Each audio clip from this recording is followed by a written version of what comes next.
याला फक्त मी emotional tactics म्हणेन. निवडणुकीमध्ये काही भावनिक स्ट्रॅटेजीज असतात, त्यापैकी एक हा आहे. तथापि मी याच्यावर याकरता टिप्पणी करणार नाहीत की शेवटी शत्रू तर नाही आहेत, राजकीय विरोधकच आहेत आणि भाऊ बहिणच आहेत.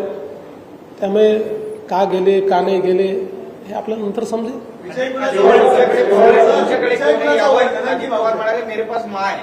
काय